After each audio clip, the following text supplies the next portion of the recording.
Gold, trusted gold buyers. మీరు తాకట్టు పెట్టిన బంగారాన్ని విడిపించి ఈ రోజు ఉన్న మార్కెట్ ధరకు కొనబడను.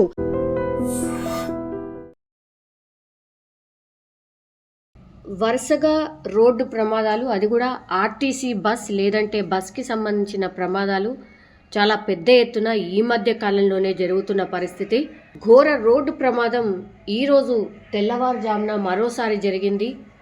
తాండూరు వికారాబాద్ బస్సు ప్రమాదం మర్చిపోకంటే ముందే మరోసారి వరంగల్ హైదరాబాద్ జాతీయ రహదారిపై మరో ఘోర రోడ్డు ప్రమాదం చోటు చేసుకుంది. మనం చూడొచ్చు, బస్ పూర్తిగా అంటే వన్ సైడ్ డ్రైవర్కి అపోజిట్ సైడ్ అనుకోండి, లేదంటే కండక్టర్ కూర్చునే వైపు పూర్తిగా ఎంత భయంకరంగా ఆ లోపల సీట్లతో సహా ఎట్లా అయిపోయినాయో మనం గమనించవచ్చు.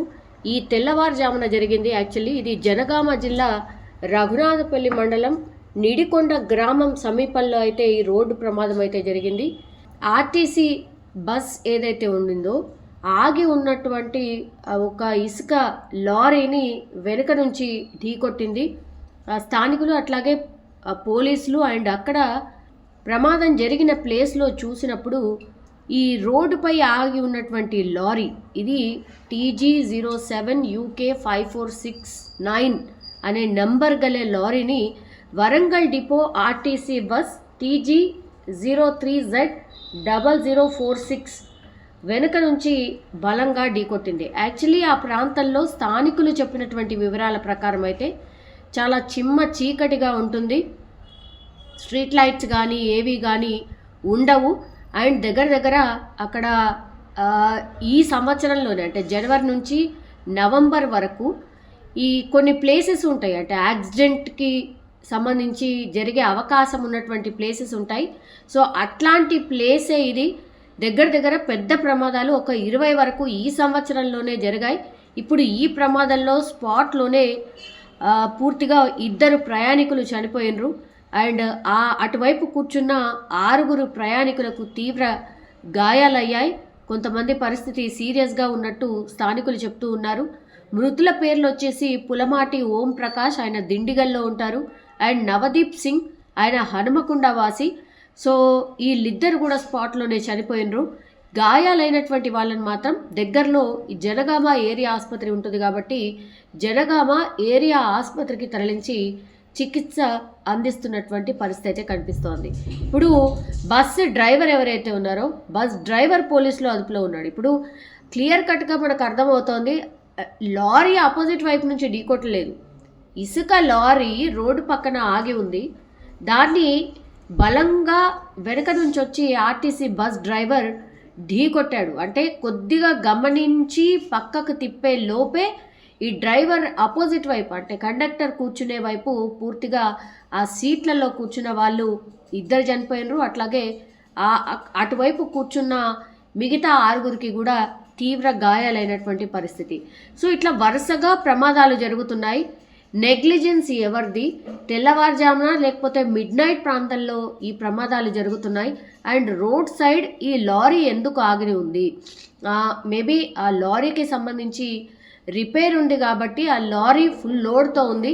సో పక్కకు ఆపే పరిస్థితి లేకపోవడంతో లారీ డ్రైవర్ అక్కడే ఆపేసి రిపేర్ చేయించుకోవడానికని ఈ మెకానిక్ని తీసుకురావడానికి వెళ్ళాడు.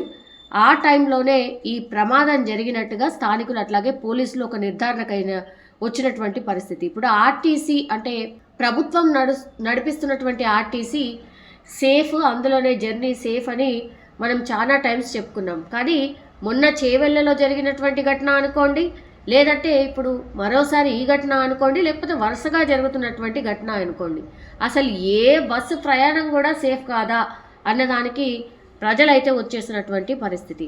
సో దీన్ని రెక్టిఫై చేయాల్సిన అవసరం ఉంది. ఆర్టీఏ అధికారులు వరుసగా దాడులు చేయాల్సిన అవసరం ఉంది.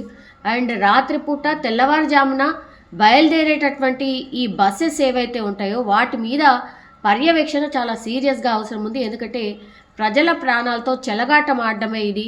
అంటే ఇంకో ఆల్టర్నేట్ లేదు. అంటే పబ్లిక్ ట్రాన్స్పోర్టే వెరీ వెరీ ఇంపార్టెంట్. బస్సులో అందుబాటులో ఉంచడమే కాదు, సేఫ్టీ జర్నీ కూడా చాలా ఇంపార్టెంట్.